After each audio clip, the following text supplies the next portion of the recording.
मैं रेखा पांडे अपने YouTube channel पर सभी का स्वागत अभिनंदन एवं वंदन करती हूँ। आज एक बहुत ही पुराना है सुहाग गीत लड़की का। अब तो कहीं सुनने में ही नहीं मिलता है। लोग बहुत गाते हैं, लेकिन ये पुरानी परंपरा हमारी चली आ रही है। हम लोग आप लोगों को सामने सुनाने चल रहे हैं। आप लोग इसे पूरा सुनिएगा और हमारी परंपराओं को जागृत रखिएगा।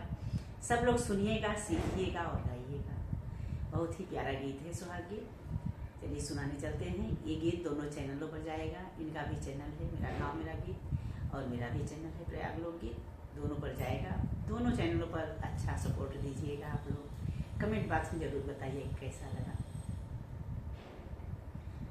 अरे धोबिया जे धोवरी न झीन कापड़ई न झीन कापड़ झुरवैला वंगिया के डार नाजुक सोहाग झुरवैला वंगिया के डार नाजुक सोहाग रे धोबिया जे धोवई न झीन कापड़ सफेद रंग कापड़ सफेद रंग कापड़ झुरवैला वंगिया के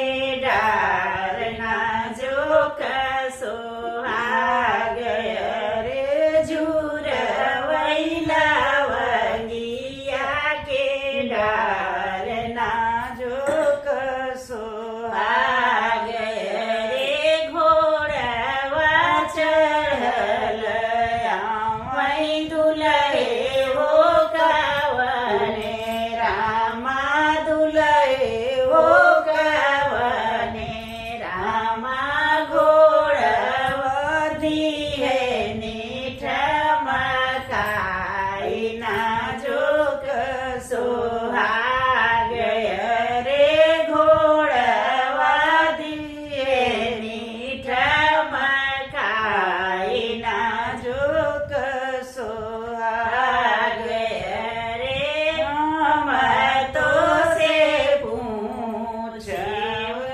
धोबिया बेटवना रे धोबिया बेटवना रे के करी धोबिया चोलिया झुराई नाजुक सोहाग रे के करी धोबिया चोलिया झुराई नाजुक सोहाग रे माई तो से पूछाओ धोबिया बेटवना रे धोबिया बेटवना रे के करी धोबिया चोलिया झुराई नाजुक सोहाग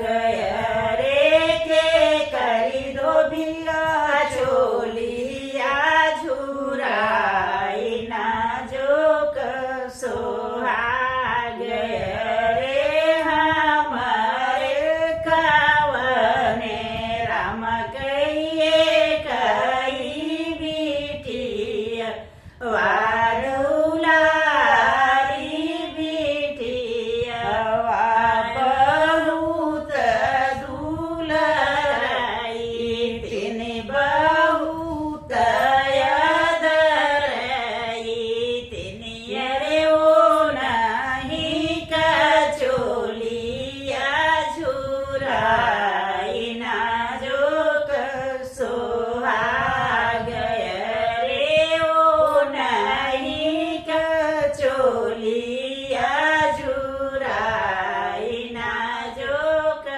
सोहाग रे सोनवा कटकवा मई तो है देव है धोबिया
श्री राम।